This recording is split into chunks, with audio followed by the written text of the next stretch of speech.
Jaya Radha Madhava Kunja-bihari Jaya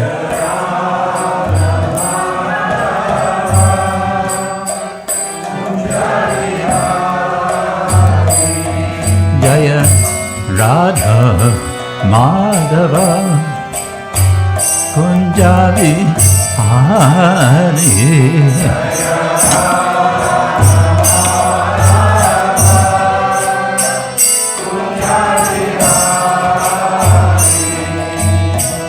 Gopi-janavallabha Girivaradhari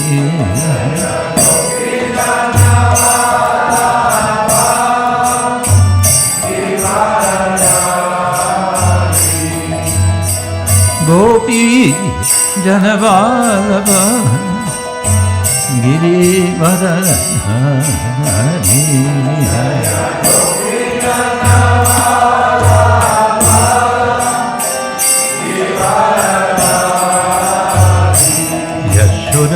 Nandana Raja Janaranjana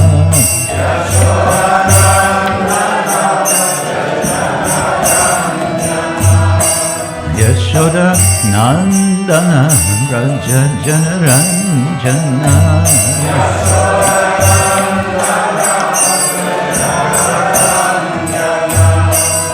Yamuna Tira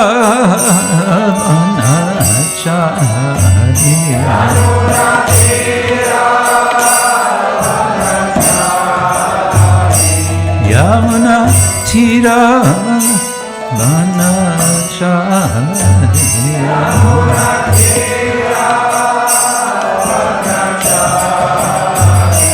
Jaya Radha Madhava Kunja-bihari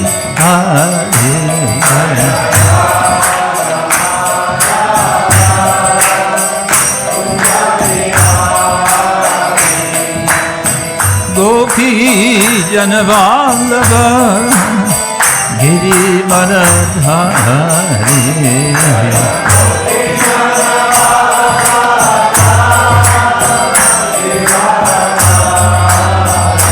Yashodanandana Raja Janaranjana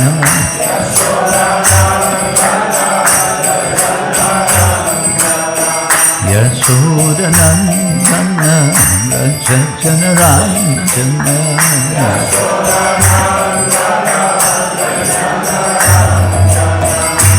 Yamuna Tira Vanachariya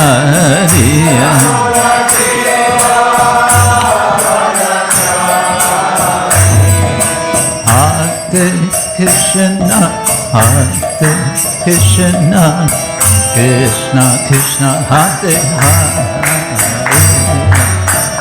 Hare Rama Hare Rama Rama Rama Hare Hare Hare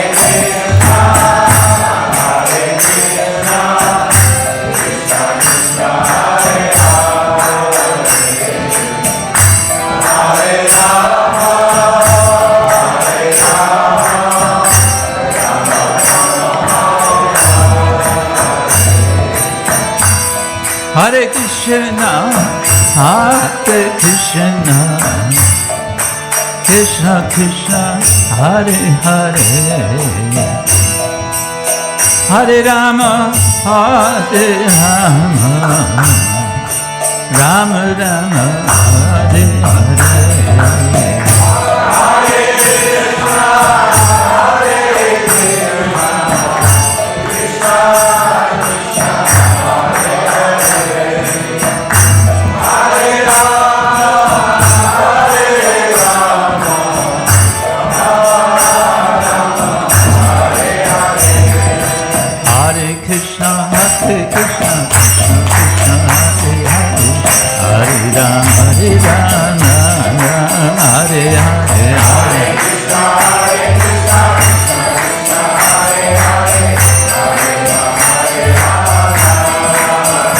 Hare Krishna Krishna, Krishna Krishna, Hare Hare, Hare Rama, Rama Rama, Hare Hare. Hare Krishna, Krishna Krishna, Hare Hare, Hare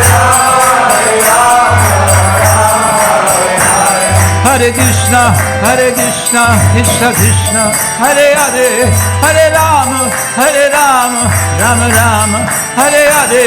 Hare Krishna, Krishna Krishna, Hare Hare, Hare Rama, Rama Hare Hare.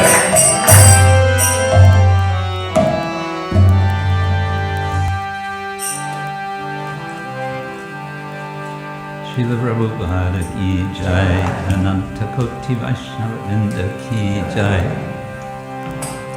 Shri Shri Radha Gopinatha ki jai. Grantara Srimad Bhagavatam ki jai, Gaura Premanande.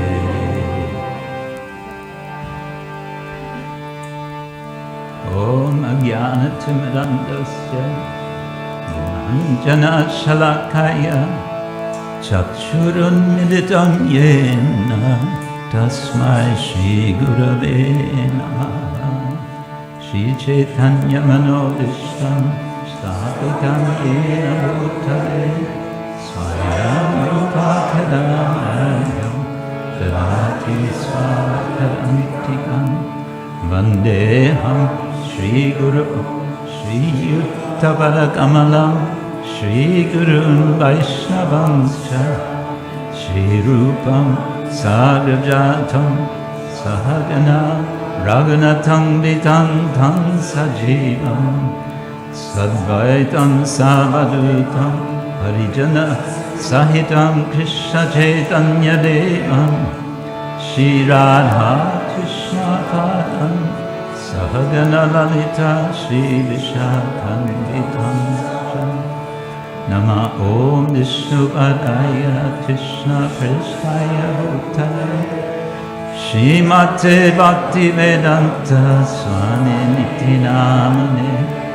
Namaste Saraswati Deve Gauravani Pracharine Nirvishesha Shunyavadi Paschatya Deshatai Vanchakalpatarubhyascha Kripasindubhya evacha Patitanam pavanebhyo Vaishnavebhyo namo namah. He Krishna Karuna Sindhu Dinabandhu Jagatpate Gopesha Gopika Kanta Radha Kanta Namastute Tapta Kanchana Gaurangi Radhe Vrindavaneshwari Vrishabhanusudevi Pranamami Hari.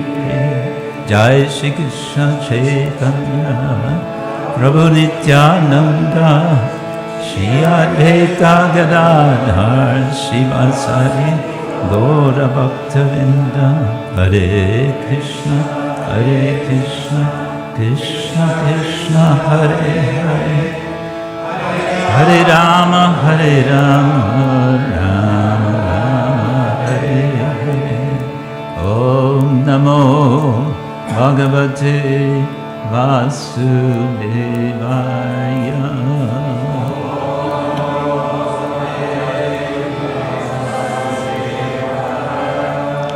Om Namo Bhagavate Vasudevaya.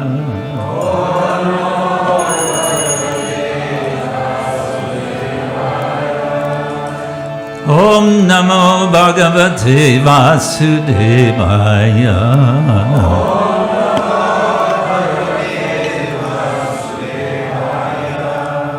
Narayanam namaskritya naram chaiva narottamam Deving Saraswating Vyasam Tato Jayamudiraye. Nashta Prayeshva Vadreshu Nityam Bhagavata Sevaya. Bhagavatyuttama Shloke Bhaktir Bhavati Naishtiki. Srimad Bhagavatam ki jai.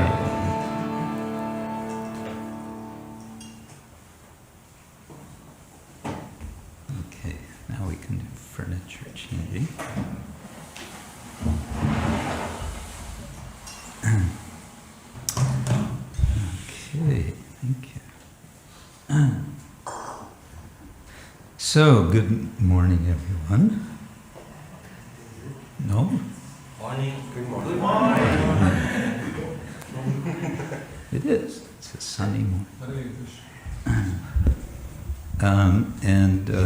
Today, this morning, we're fortunate to be reading from Srimad Bhagavatam, Canto 10, the chapter 35, the Gopis sing of Krishna. And we're reading verses 20 and 21. These verses are sets of two, therefore this chapter is sometimes called the Yugala Gita. There are several Gitas in the Bhagavatam, and this is one of them, called the Yugala Gita, because Yugala means two.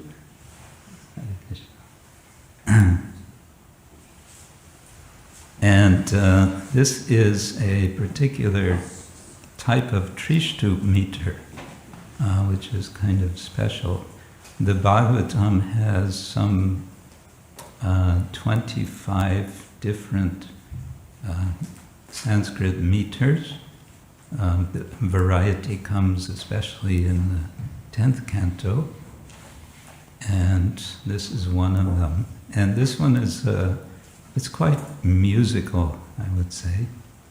So it goes like this. Before you repeat, I will try. So it's kunda-dāma-kṛta-kautuka-veṣo, gopa-godhana-vṛto yamunāyām, nanda-sūnur anaghe tava vatso, narma-daḥ praṇayiṇāṁ vijahāra. So let's see if we can do this. Kunda-dāma-kṛta-kautuka-veṣo, gopa-godhana-vṛto yamunāyām, nanda-sūnur anaghe tava vatso, narma-daḥ praṇayiṇāṁ vijahāra.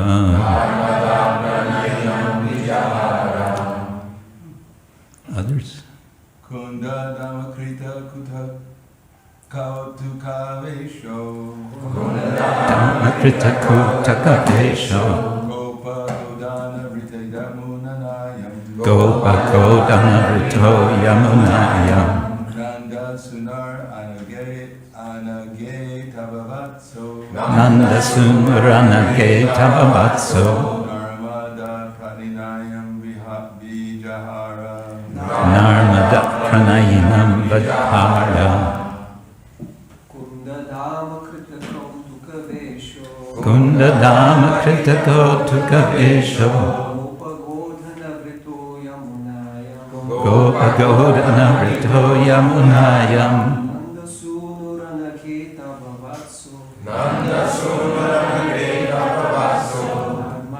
praṇayiṇāṁ vijahāra.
vatso. Narma-daḥ praṇayiṇāṁ vijahāra. Very good. The second of these two verses, verse 21, sounds something like this. Manda-vāyur upavāty anukūlaṁ mānayan malayaja-sparśena vandinas tam upaveva-gaṇā vādya-gīta-balibhiḥ parivavruḥ. Okay. Word for word. Okay. Kunda of jasmine flowers. Dāma with a garland. Krita made. Kautuka playful. Veṣo his array. Array is, what does array mean? It means his whole setup, his whole get up, we would say in English, his dress. Gopa, by the cowherd boys. Godhana, and the cows. Vṛta, surrounded. Yamunāyām, along the Yamuna. Nanda-sūnur, the son of Nanda Mahārāja. Anaghe, O sinless lady. Tava, your. Vatso, darling child. Narma-daḥ, amusing. Praṇayiṇāṁ, his dear companions. Vijahāra, he has played. Manda, gentle. Vāyur, the wind. Upavāty, blows. Anukūlaṁ, favorably. Mānayan, showing honor. Malayaja, of the fragrance of sandalwood. Sparśena, the touch. Vandina, those who offer praise. Tam, him. Upadeva, of the minor demigods. Gaṇā, members of the various categories. Who? Vādya, with instrumental music. Gita, singing. Balibhiḥ, and presentation of gifts. Parivavruḥ, they have encircled.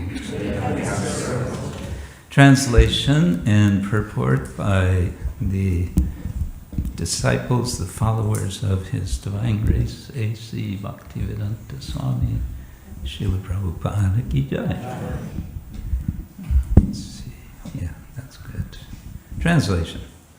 O sinless Yashoda, your darling child, the son of Mahārāja Nanda, has festively enhanced his attire with a jasmine garland.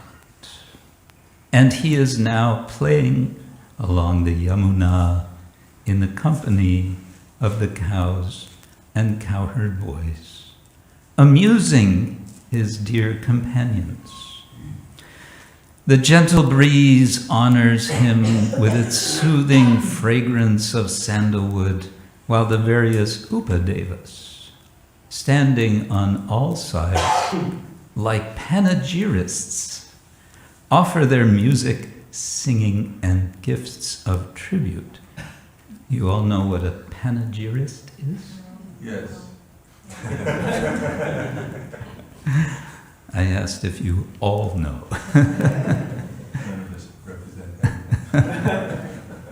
What's a panegyrist, Maharaj? One who plays classical music. Really? I never heard that definition. We'll have to look it up, won't we? My understanding of a panegyrist is a professional glorifier of usually a king. That's a panegyrist. Okay.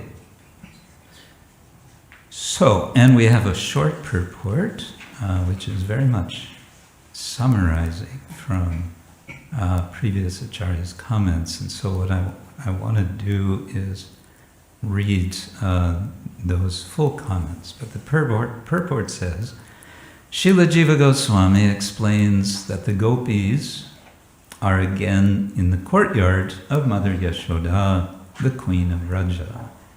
They're trying to encourage her by describing Krishna's return to Vrindavan after he has spent the day herding cows and playing. Srila Vishwanath Chakravarti comments that the upadevas, the minor demigods mentioned here, include the Gandharvas, who are famous for their celestial music and singing. And so ends this purport, but I believe it will be appropriate to hear something more from what the Acharyas are saying about this verse, if I may, to do a bit of reading. Very rich commentary, and one of the features of the commentaries, I would say especially in the 10th canto, is that the commentators find not just one meaning in a given verse or a given phrase or a given word. They find many meanings, and this is one of the features of the Sanskrit language. It's very, very rich, and it lends itself to this way of reading. Okay, I'm almost there. Almost there. Here we are. Okay. This translation is from His Holiness Bhanu Swami, who has been recognized as quite qualified for this work. I'll read also his translation of the verse. He says, or two verses, he says, whimsically enhancing his dress with a necklace of jasmine flowers, and accompanied by the cowherd boys and the cows, O sinless Yashoda. Your darling boy, the son of Mahārāja Nanda, is sporting in the Yamuna, amusing his dear companions. The gentle breeze is bringing to him the touch of sandalwood, while the upadevas, standing on all sides just like professional praise givers, offer their music, song, and gifts of tribute. So one difference we see is he's saying that Lord Krishna is playing in the Yamuna, whereas our translation here says along the Yamuna.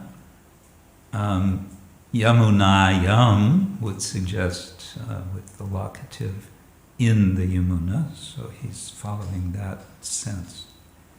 So then Sridhar Swami has some comments. Do you want to hear Sridhar Swami's comments? He says, having thus played in the various areas of the Vrindavan forest, when the evening came, he turned the cows back. The gopis thus described the great beauty of the Lord as he was playing on the banks of the Yamuna, in the verse beginning, kunda-dāma-kṛta-kautuka. So my guess is that our translator for our Bhagavatam has taken this from Sridhar Swami, playing along the banks of the Yamuna, or on the banks of the Yamuna. In any case, in order to create a festivity for the gopis, he had made his decoration with garlands of jasmine flowers as a festivity, kautuka, kautukena. O sinless one, Yashoda, your son, vatso means putra, the son of Nanda, Krishna. Or, so this is an example where they will say, it can mean like this, can also mean this. Or some of them said, your son, and others said, the son of Nanda. When he, giving pleasure, narma-daḥ, played. That was for the first of the two verses, and then he goes on for verse 21. He says, then the wind, with its touch, which was fragrant and cool like the chandan from the Malaya hill, was honoring that Krishna by blowing toward him, fanning him in a favorable way. Or else, the wind, which is malaya-ja, coming from the south, or else honoring with its touch Krishna, who had anointed his own limbs with sandalwood pulp, malaya-ja. Furthermore, present like professional prayer sayers, the Gandharvas and other groups of demigods surrounded the Lord, worshipping him on all sides with instrumental music, song, rains of flowers, and so on. So we're getting more picture of the scene, and the context is that Krishna, of course, has gone to the forest, and now he's coming back in the evening. He went in the morning, and in the beginning of this chapter, the demigoddesses are becoming very disturbed as they see Krishna's charming form. So much so that they become embarrassed. Realize, oh, what is my husband going to think by their disturbed feelings? Now, that's in the morning, and that's described in the beginning of the chapter, or in the beginning of this song. And now it's coming toward the end. The Krishna is returning, and the gopis are, of course, anticipating his return, and they're reassuring, the acharyas explain, they're reassuring Mother Yashoda. He's coming, don't worry. He's a little delayed. Why is he delayed? He's having a good time. And also, he's allowing the upadevas to make their offerings. And this, by the way, is an interesting detail which I think can be useful for pujaris as a meditation. But we may come back to that. All right, Jiva Goswami says, and then we find again in the court of the Queen of Vraja the description of the pastimes which happened after the above-mentioned pastimes, at the time of collecting the cows, and so forth. And it is implied that this collecting of the cows was on the occasion of bringing the cows to drink for the second time in the day. So sometimes the acharyas will venture to see an implication. They're not strictly, going by the words in the Sanskrit. They're saying this implies. And implication is an integral element of poetry. It's called dvanya. Dvanya means suggestion, and there's a lot of this going on in this chapter, in the Gitas in general, especially. The gopis thus within themselves experienced such pastimes. They went up to the Lord's mother, who was very distressed by the passing of the time, and described to her these pastimes in the same manner as they spoke to her before, hoping to make her feel better by talking about his return. This the gopis speak in the 3 pairs of verses beginning kunda. So this verse that we've just read, the 2 verses, and now it's going to be 2 more sets of 2, he's saying, are where the gopis are reassuring Mother Yashoda. And I find it interesting that it mentions that the gopis are experiencing these pastimes of Krishna. Now, how is that working? Because the gopis are in the village and Krishna is coming out of the forest. They're not in the same place. So how do they know? They know by their meditation. They are so absorbed in Krishna. We could say that the gopis have a problem. And their problem is that they can't forget Krishna. They sometimes, isn't it? They sometimes complain about this, that they're not able to forget Krishna, which is, of course, the ideal. This is why we hear about the gopis. They are perfect devotees. They're, of course, Lord Krishna's internal potency, but they're ideal. They are perfect devotees, completely absorbed in Krishna, to this extent that they are seeing him even when they're not seeing him.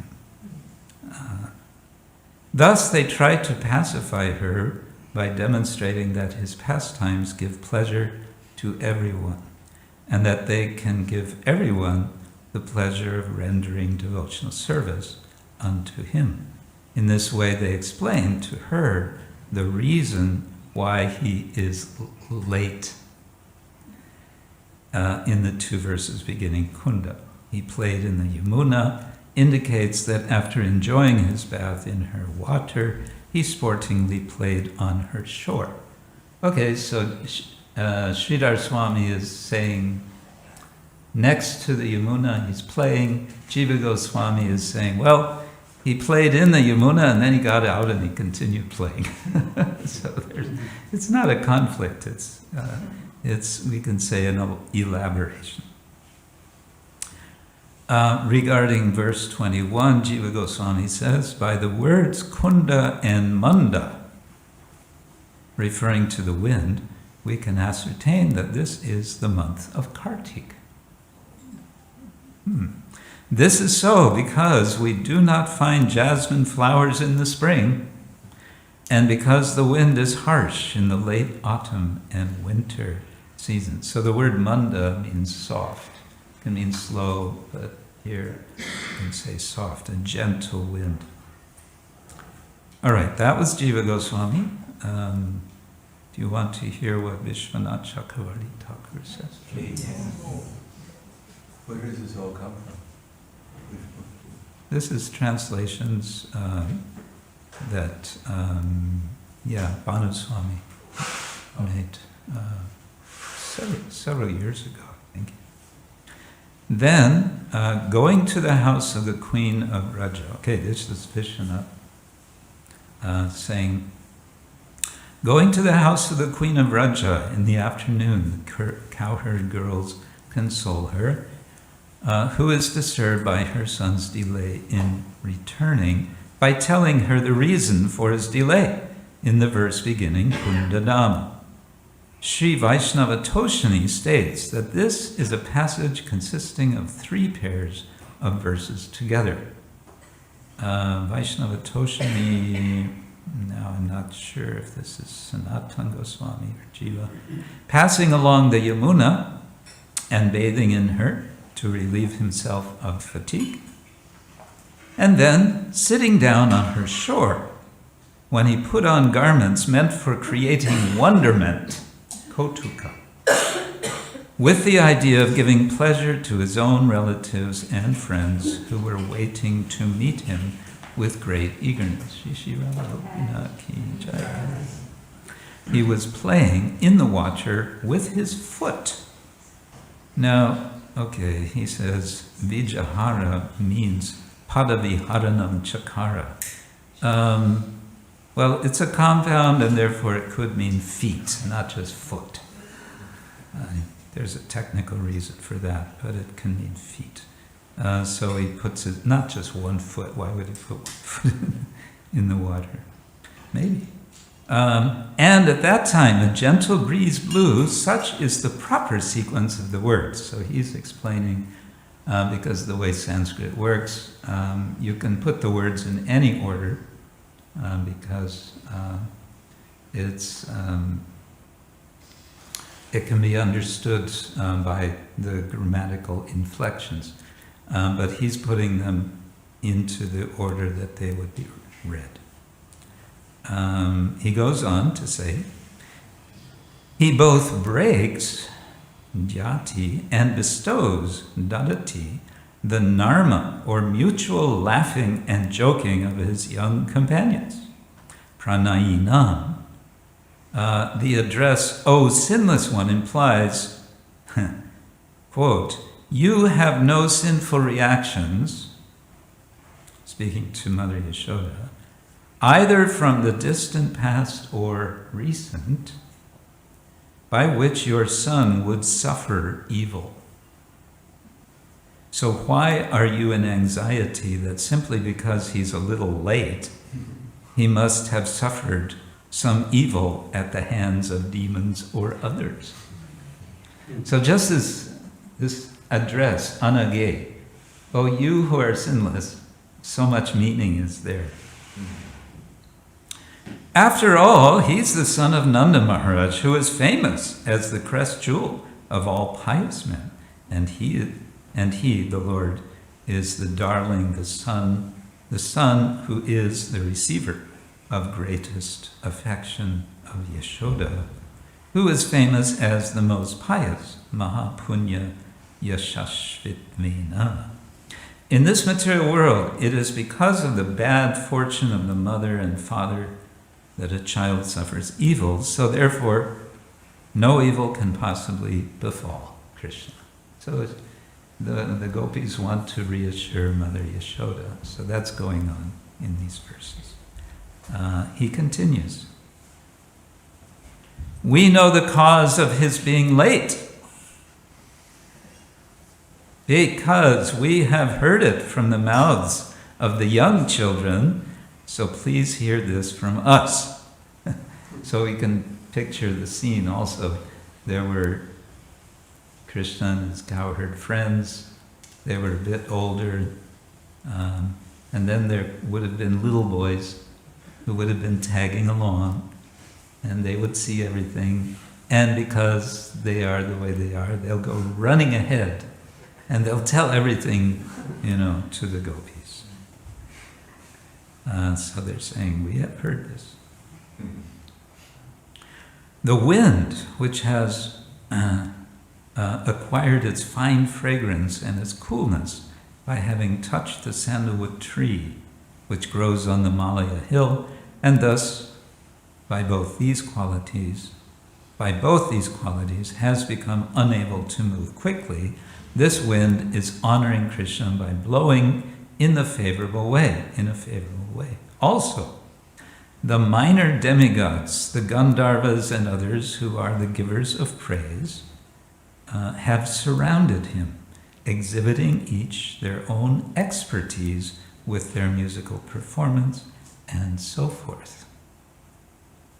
Therefore, in order to acknowledge them, he is delaying himself according to the logic that, quote, a person who knows what is good takes pleasure in good qualities. So Krishna is appreciating the good qualities of the upadevas who are talented in their various skills of singing and playing instruments and so on. So he's acknowledging that. Actually, it is your great fortune that they are honoring your son in this manner. Okay, that's the end of Vishwanath Chakravarti Thakur's commentary. And this last point reminds me that when I was in Vrindavan for a bit longer time, because I was studying how they do worship at the Radharaman temple, I was invited to attend a series of performances, which of the Ashtakaliya Leela being performed by one of the senior members of the Radharaman community, something which they do, I think he said, every 20 years. And they don't invite everyone in. It's kind of a select group, and I was invited, so I went. And the way they did it was that starting at, I guess they started at 6 something in the morning, they performed the first 3-hour watch. The next day, they started at 9 something. The next day at 12 or 1 o'clock, whatever. And in this way, they did the 24 hours performance. I didn't attend all of them, but one of them I attended was of Krishna returning in the afternoon. So it was this, what is it called? Uttaragoshta Lila. Returning in the afternoon, and I was really impressed by how they did it, how tastefully they performed the entire. What they did, and this will be again interesting for the pujaris, I think, is that they had chalamurtis, they had metal deities. They not the original Radharaman deity. I believe these were household deities of this senior devotee.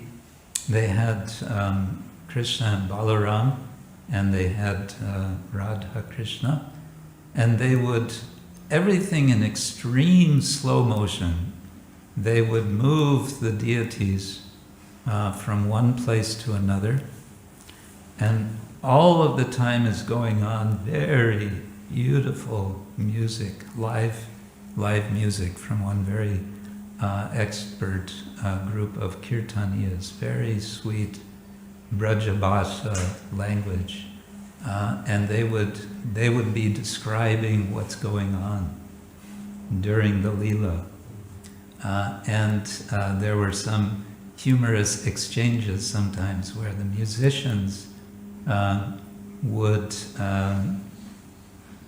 interact with the devotees who were, so to say, playing the parts of Krishna and Balaram while they were holding the deities, where Krishna and Balaram would be offered a bhoga offering, and they would bring in the whole bhoga offering, and then Krishna and Balaram would say, "We want more, bring more," and then they would have to bring more, and this gets to the panegyrics point, the upavāty, that they did a little circus act. One fellow, I think he was one of the musicians, did this sort of juggling act with fire, and then they did an act with they had puppets balancing on a wire, like a tight rope, tight wire, and all of this while the music is going and while Krishna and Balaram are watching. And the whole mood was Krishna and Balaram have returned after herding the cows, and now we are all fortunate to witness how Krishna and Balaram enjoy after they have returned and after they are again with their friends in Braja, in Vrindavan. It's hard to describe. It was really very powerful, I would say, and it reminded me that our Goswamis emphasize the performance of drama,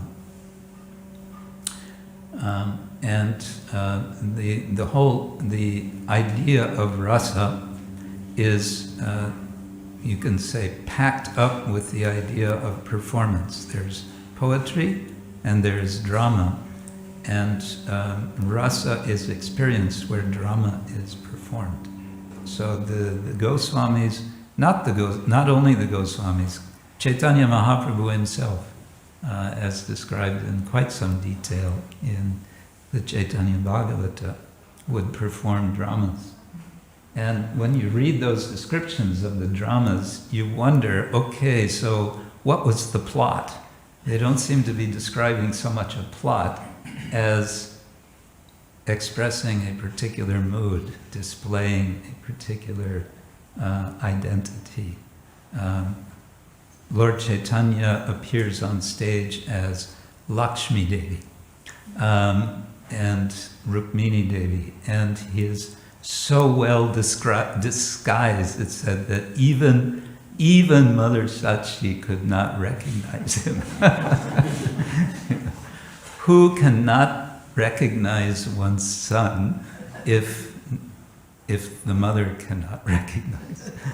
So anyway, so drama is very much part of our tradition, and it's something that is nice also for our preaching. If we can develop drama, some devotees are doing. I know our Shyamananda Prabhu is very expert. In the New York temple, in earlier days, they would perform a drama every Sunday feast. Every Sunday feast. A short drama, a skit. You know, they would do the professor and the boatman, and they would do the fish out of water, and, you know, these simple skits. But it was described years later that the temples were packed. People liked those dramas so much. The temple was packed. So this may be something to keep in mind. All right. So many things could be said about this verse and about the whole chapter. One thing in particular I found interesting. I need again some help here from my yaksha machine. Is the idea of meditating on the Lord. It's described. Let's see if I can find it here. Yes. So, chapter 87 of Canto 10, Veda Stuti, prayers by the personified Vedas, begins with a question from Maharaj Parikshit. His question is as follows. Whoops. I have to go back. Okay. Let's see if it's connecting. No, didn't work. Uh-oh. All right.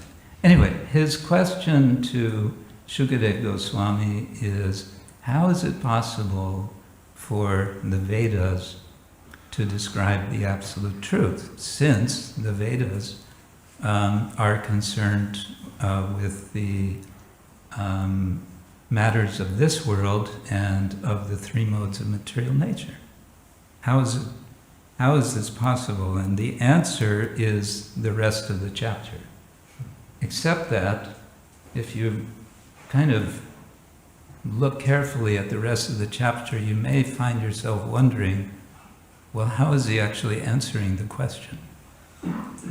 And this wondering may begin with the second verse, which is Shukadeva Goswami, who says, Buddhindriya mana-pranan jananam asrijat prabhu matrartam cha pravartam cha atmane akalpanaya cha. Shukadeva Goswami said, the Supreme Lord manifested the material intelligence, senses, mind, and vital air of the living entities so that they could indulge their desires for sense gratification, take repeated births to engage in fruitive activities, become elevated in future lives, and ultimately attain liberation. All right, what does that have to do with language of the Vedas describing the absolute truth? That could be the question, and it's a question which is then responded to by the acharyas, especially Vishwanath Chakravarti Thakur. But I want to come to the end of this, and this relates to what we're reading. The description, so we're talking about language. How does language, reach the absolute truth? This is kind of the question. How can we take words, which we use in ordinary language? How can that have to do, how can that really connect to the ultimate reality, which is beyond everything of this world? And so, the conclusion of the impersonalists, the Brahmavadis, and so on, is, yes, the absolute truth is ineffable. It cannot be described, and therefore, neti, all we have is the via negativa. Neti means na iti. Iti is quotation marks in Sanskrit, generally. Na, quotation marks, na, quotation marks, no, or not. The absolute is not this, not that, not the other. So that is the apophatic approach to understanding, or to realizing, or hearing, or describing the ultimate truth. Okay, that's a purva paksha. That's what the impersonalists are saying.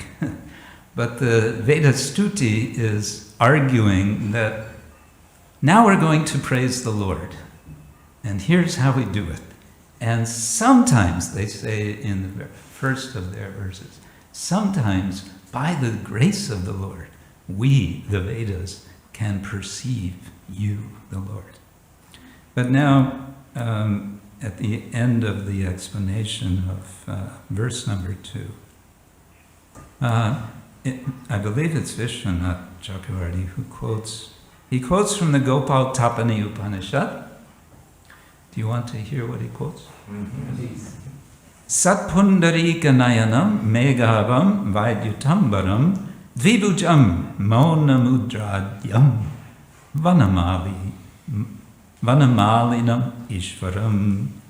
The Supreme Lord, appearing in his two-armed form, had divine lotus eyes, a complexion the color of a cloud, and garments that resembled lightning. He wore a garland of forest flowers, and his beauty was enhanced by his pose of meditative silence.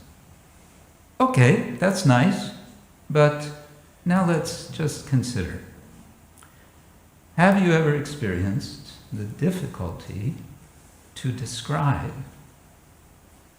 anybody, a friend, to somebody who has not seen that person? Yeah, there's, Bhakta Robert. I just met Bhakta Robert this morning in the cowshed. Well, how does he look? Well, he's tall, he's thin, I think he has blonde hair.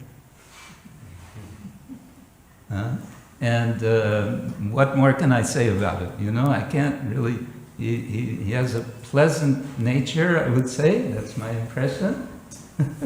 And what more can I say? What can I say, to be more specific about him? So someone might read this about Krishna, description of Krishna, and say, okay, that's nice. 2 arms. Okay, a lot of people have 2 arms. Lotus eyes. Okay, maybe he has, especially charming eyes. Complexion, the color of a cloud. Okay, that's pretty unusual. And garments that resemble lightning. Okay. He wore a garland of forest flowers. Anybody can wear a garland of forest flowers. Come on. And his beauty was enhanced by his pose of meditative silence. Well, there are a lot of yogis who meditate silently. So, what can I get from this? Okay, let's see. I'm going to read again. The transcendental intelligence and senses of the Lord's perfect devotees correctly perceive his purely spiritual beauty, and their realizations are echoed in the Gopal-tapani Shruti's comparison of Lord Krishna's eyes, body, and clothing to a lotus, a cloud, and lightning. On the other hand, devotees on the level of sadhana, who are in the process of becoming purified, have only barely realized the Supreme Lord's boundless spiritual beauty. Nonetheless, by hearing scriptural passages such as this one from the Gopal-tapani Upanishad, they engage in contemplating him to the best of their fledgling ability. So we hear this description, and then, okay, let me take that and let me try to contemplate on that form that's being described. And then, and the Supreme Lord, here comes the good news. The Supreme Lord, moved by the waves of his boundless mercy, himself thinks.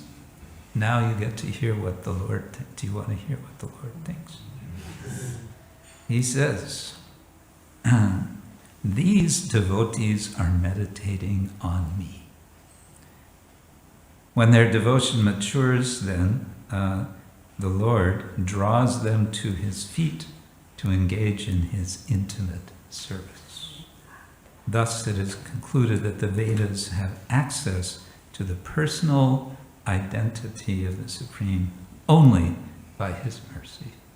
So the emphasis through the whole chapter is that by the grace of the Lord, who creates the world, who creates the intelligence, mind, and senses of us, so that we can hear Veda, so that we can hear language, first of all, so that we can understand, so that we can see, feel, hear, touch, etc.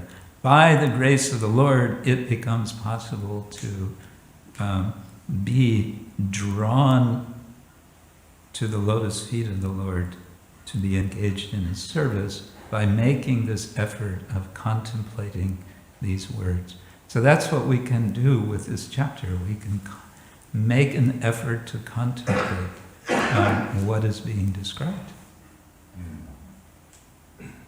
And if the Lord wishes, he may extend his mercy upon us such that we can thereby be more deeply engaged in his service and thus realize the Lord through service. Grantharaj Srimad Bhagavatam ki Hare Krishna. Any burning questions or comments from our senior devotees? Yes.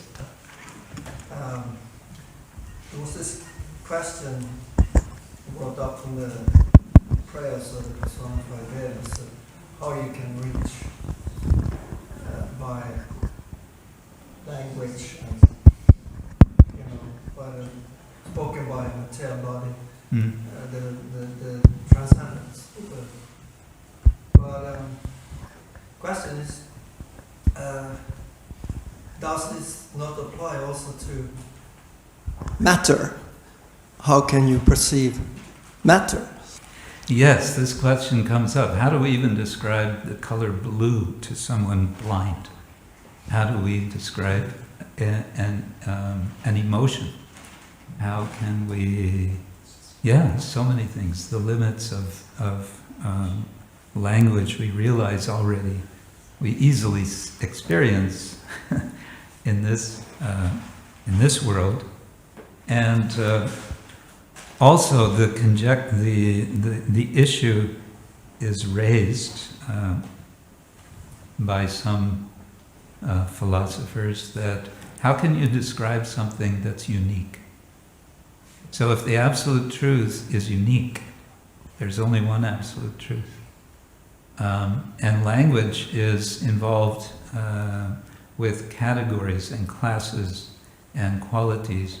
That's in the Bhagavatam, as being the problem with language. Then how can you describe? And basically the answer is by the Lord's grace. It's as simple as that.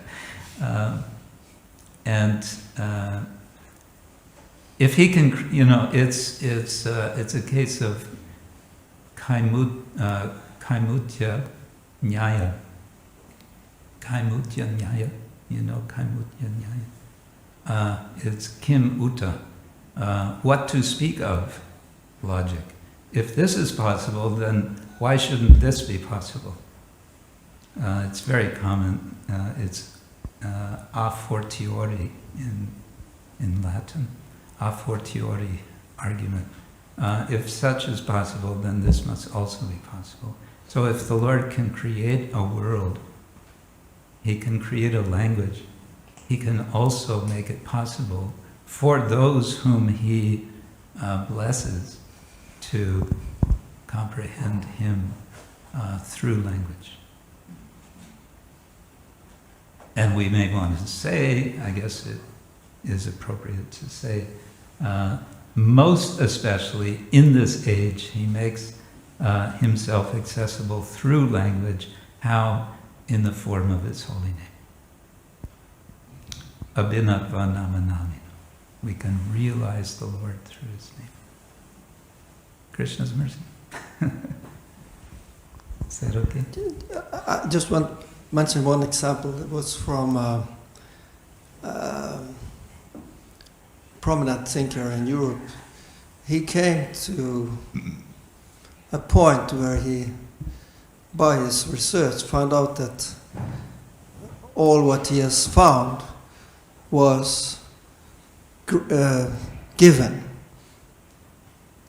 Like it was not his doing.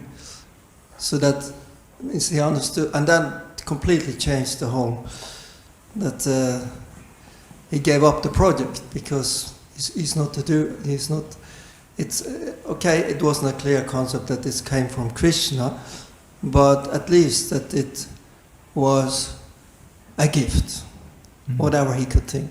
Ah. Okay. Yeah. So the end of philosophy is realizing it's all given. Yeah. By what or by whom? For us the question is by whom? And we have an answer. Okay? Srila Prabhupada ki jai, Grantaraj Srimad Bhagavatam ki jai, Gaur Prema.